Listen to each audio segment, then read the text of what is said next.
நம்மளுடைய தமிழகத்தினுடைய முதலமைச்சர், நான் ஒவ்வொரு வருஷமும் சொல்லுவேன், விநாயகர் சதுர்த்தி கொண்டாடும் பொழுது, நீங்கள் தமிழக முதலமைச்சராக மக்களுக்கு விநாயகர் சதுர்த்தி வாழ்த்துக்கள் சொல்ல வேண்டும், தீபாவளிக்கு விநாயகர் சதுர்த்தி வாழ்த்துக்கள் சொல்ல வேண்டும் என்பது மக்களினுடைய கோரிக்கையாக இருக்கிறது என்பதை உங்கள் மூலியமாக ஒவ்வொரு வருடமும் சொல்லி கொண்டு இருக்கின்றோம்.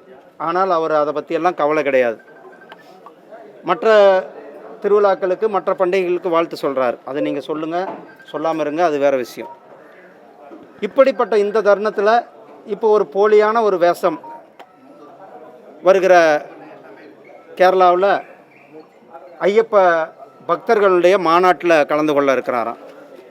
எதற்கும் இப்படி ஒரு வேஷம்? கேரளாவில் அங்கே இருக்கிற ஐயப்ப பக்தர்கள் அவரை வரக்கூடாதுன்ட்டு, இந்த ஐயப்ப பக்தர்கள் மாநாட்டுக்கு அவர் வரக்கூடாது, அவரை அழைக்கக்கூடாது என்று அங்கே இருக்கிற மக்கள் எதிர்ப்பு தெரிவித்து கொண்டிருக்கிறார்கள். இவர் போலி வேஷம், இரட்டை வேஷம் போடுவது இது மூலம் தெரிகிறது. நாம் வெற்றிவேல் யாத்திரை நடத்தணும். அப்போ அப்பனும் பையனும் சேர்ந்து வேலை பிடிச்சாங்க. அதே நேரத்தில் வெளியில் சாமி இல்லைன்னு சொல்லிட்டு வீட்டுக்குள்ளே சாமி கும்பிட்ற பழக்கம். இது எதற்கு இந்த இரட்டை நிலைப்பாடு? ஒரு முதலமைச்சராக அனைத்து திருவிழாக்களுக்கும் அனைத்து மக்களுக்கும் உரியவர், அனைத்து மக்களுக்குமே கூட அவர் வாழ்த்து சொல்ல கடமைப்பட்டிருக்கிறார். அதிகமாக இந்து மக்கள் கொண்டாடுகின்ற இந்த விநாயகர் சதுர்த்தி விழா, இந்த விநாயகர் சதுர்த்திக்கு முதலமைச்சர் வாழ்த்து சொல்ல வேண்டும் என்று மக்கள் எதிர்பார்க்கிறார்கள். நீங்கள் கேரளாவுக்கு செல்லக்கூடாது, கேரளாவில் அங்கே பெரிய எதிர்ப்பு. ஏன்னா நீங்கள் போகலாம், ஆனால் இரட்டை வேடம் போட்டு தேர்தலுக்காக ஓட்டுக்காக போவதுதான் மக்கள் எதிர்க்கிறார்கள். ஐயப்ப பக்தர்களுடைய மாநாட்டில் அந்த புனிதத்தை ஸ்டாலின் அவர்கள் சென்று கெடுக்கக்கூடாது என்பது தான் என்னோட வேண்டும். சார், இன்னைக்கு தமிழக முதலமைச்சர் மு.க. ஸ்டாலின் பாட்னா போயிருக்காரு. பாட்னா ராகுல் காந்தி நட யாத்திரை பங்கேற்று அங்கே போய் எதில் பேசுவார்? இல்லை, பாட்னாவில் போய் என்ன ஹிந்தி பேசுவார்ல? அப்போது ஹிந்தியில் தானே பேசி ஆகணும். அப்போது இங்கே ஒரு நிலைப்பாடு, அங்கே ஒரு நிலைப்பாடு. அங்கே போய் என்ன தமிழில் பேச போகிறாரா? இல்லை ஆங்கிலத்தில் பேசினாலும் அங்கே மக்களுக்கு புரிய போகுதா? இதுக்கு அவர் அப்படி ஆங்கிலத்தில் பேசினாலும் அவருடைய மொழி, அவருடைய பாஷையை ஹிந்தியில் மொழிபெயர்ப்பு தான் செய்யணும். அப்போது மும்மொழி கொள்கையை நாம் நான் எப்பயுமே இந்த மொழி தான் வேணுன்ற சொல்லவில்லை. 3 மொழி கொள்கை, அந்த கொள்கைகள் வேண்டும் என்பது தான் நம்ம எல்லாருடைய இதுவும் மக்கள். அதாவது புதிய தேசிய கொள்கை கல்வி, அதாவது குறைந்தபட்சம் அடிப்படை கல்வியில், பிரைமரி எஜுகேஷனில் தாய்மொழி கல்வி, அது தமிழாக இருக்கலாம், தெலுங்காக இருக்கலாம், மலையாளமாக இருக்கலாம், கன்னடமாக இருக்கலாம், அல்லது வேறு எதாவது மொழிகளாக கூட இருக்கலாம். தாய்மொழி வழி கல்வி தான் சொல்லுது. அதை போய் எதிர்க்கிறீங்க. ஆனால் அப்படி எதிர்த்துட்டு தமிழ்நாட்டு கல்விக் கொள்கைன்ட்டு நம்மளுடைய தேசிய கல்விக் கொள்கையில் என்ன சொல்லிடுவாங்களோ அதே தேசிய கல்விக் கொள்கை அப்படியே அச்சு அசரு மாறாமல் அப்படியே பிரிண்ட் பண்ணி தமிழாக்கம் பண்ணி, நீங்கள் இப்போ கேட்டிங்கல்ல, ஏன்னா ஹிந்தி அவருடைய பேச்சு அங்கே ஹிந்தியில் எப்படின்னாலும் ட்ரான்ஸ்லேட் பண்ணணும், அதை அப்படியே தமிழாக்கம் பண்ணி இங்கே தமிழக தேசிய கல்விக் கொள்கையை கொடுத்துருக்குறாங்க. ஸ்டாம்ப் ஒட்டுறது, சீல் அடிக்கிறது இவர்களுக்கு கைவந்த கலையாக இருக்கிறது.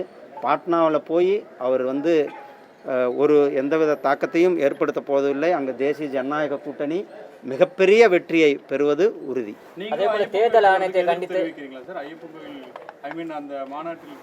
ஆமாம், பங்கேற்கக்கூடாது என்பதுதான். நீங்கள் இரட்டை வேடம் போட்டு ஓட்டுக்காக மக்களை ஏமாற்றி விட்டு போகாதீங்க. நீங்கள் அப்படி ஐயப்ப பக்தர்களுக்கு போகணுன்னா இன்றைக்கி விநாயகர் சதுர்த்தி விழா, மக்களுக்கு வாழ்த்து சொல்லுங்கள்.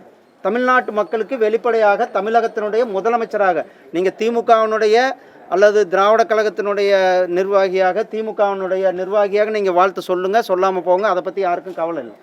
ஆனால் முதலமைச்சராக நீங்கள் வாழ்த்து சொல்ல வேண்டியது உங்களுடைய கடமை. அது ஒவ்வொருவரும் எதிர்பார்க்கிறார்கள். அப்படி இங்கே வாழ்த்து சொல்ல, தீபாவளிக்கு வாழ்த்து சொல்கிறதில்ல, ஓணம் பண்டிகைக்கு வாழ்த்து சொல்கிறதில்ல. ஆனால் அங்கே போய் ஐயப்ப பக்தர்களுடைய மாநாட்டில் நான் கலந்து கொள்வேன் என்பது இது மக்களை ஏமாற்றுகின்ற செயல். அப்படி இரட்டை வேடம் போட்டு ஓட்டுக்காக பக்தர்களுடைய மாநாட்டுக்கு செல்ல வேண்டாம். பாஜக மாநிலத்தில், கேரளா பாஜக மாநிலத்தில் தமிழக முதலமைச்சர் பங்கேற்க வேணாம், நீங்க அமைச்சர் பிரதிநிதிகளை கலந்து கொள்ள அனுமதிக்க கூடாது, நீங்களே வாங்கன்னு சொல்லி அழைப்பு கொடுத்து முதலமைச்சர் போலன்னு சொல்லிட்டாரு. அவருக்கு பிரதிநிதிகள் அதாவது முதலமைச்சர் ஒவ்வொரு முறையும் அப்படிதான் தான் போகாமல் தன்னுடைய பிரதிநிதிகளை அனுப்பி வைக்கிறது. ஏன் இவர் போக வேண்டியது என்ன? ஏன்னா அங்கே எதிர்ப்பு வலுக்கு இருக்கிறது, மக்களுடைய எதிர்ப்பு வலுத்து கொண்டு இருக்கிறது. மக்கள் அங்கே வரக்கூடாது என்று சொல்லுகிறார்கள். அப்படி இருக்கும் பொழுது இவர் அங்கே போனால் அங்கே நமக்கு வந்து ஒரு அவமானம் ஏற்படக்கூடும் என்று கருதி அவர் தவிர்க்கிறார். இப்போ கேரளாவில் இவங்களுக்கு வாக்கு வங்கி இல்லை அப்படின்னும் பொழுது அங்கே எதுக்காக அங்கே அரசியல் செய்யணும்னு நினைக்கிறாங்க? அதுதான் இந்திய கூட்டணி அவங்க கூப்பிட்டுருக்காங்க, அதுக்காக இவர் போகிறதுக்காக இருந்திருக்கலாம். இவங்களுக்கு தமிழ்நாட்டை தாண்டினா எங்கேயுமே வாக்கு வங்கி இல்லை, தமிழ்நாட்டிலையும் வாக்கு வங்கி கிடையாது. தமிழ்நாட்டிலேயே பெரிய அளவில் இப்போ வந்து மிகப்பெரிய ஒரு தோல்வியை தழுவுறதுக்கு ரெடியாக இருக்கிறார்கள். காலை உணவு திட்டத்தை வந்து தமிழ்நாட்டில் இருக்கக்கூடிய 37,000 பள்ளிகளுக்கு விரிவாக்கம் பண்ணியிருக்காங்க. கிட்டத்தட்ட 20 லட்சம் பேர் பயனடைகிறாங்க. இந்த ஸ்கீம் எப்படி பார்க்குறீங்க? பஞ்சாப் மாநில முதலமைச்சர் கொண்டு வந்து நேற்று வந்து விரிவாக்கம் பண்ணியிருக்காங்க. அதாவது காலை உணவு வந்து மதிய உணவு திட்டத்தை நம்ம பார்க்கணும். ஐயா காமராஜர் அவர்கள் தொடங்கி வைத்து பிறகு டாக்டர் புரட்சித் தலைவர் எம்ஜிஆர் அவர்கள் அனைத்து மக்களுக்கும் அனைத்து பகுதிகளுக்கும் எடுத்து சென்று அனைத்து குழந்தைகளும் கூட படிப்பதற்கு மதிய உணவுக்காகவே போயிட்டு படித்தாங்க. இந்த மதிய உணவு திட்டம் என்பது அனைத்து பகுதிகளிலும் கூட நடந்து கொண்டிருக்கிறது. தமிழ்நாட்டில் மட்டும் இல்லை, எல்லா பக்கமும் நடந்து கொண்டிருக்கிறது. இப்போது காலை உணவு கொடுக்குறாங்கன்றது அது சரியாக முறையாக குழந்தைகளுக்கு கொடுக்க வேண்டும் என்பது தான் என்னுடைய வேண்டுகோள். தேர்தல் ஆணையத்தை செய்திகளை உடனுக்குடன் தெரிந்து கொள்ள கீழ்கண்ட கேபிள் மற்றும் டிடிஹெச் நெட்வொர்க்குகளில் எம்நாடு செய்தி தொலைக்காட்சியை காணுங்கள். பாதகம் செய்பவரை கண்டால் நாம் பயம் கொள்ளலாகாது பாப்பா. மோதி மிதித்து விடு பாப்பா, அவர் முகத்தில் உமிழ்ந்து விடு பாப்பா. அண்மை செய்திகளை உடனுக்குடன் தெரிந்து கொள்ள இணைந்திருங்கள் எம்நாடு தொலைக்காட்சியுடன்.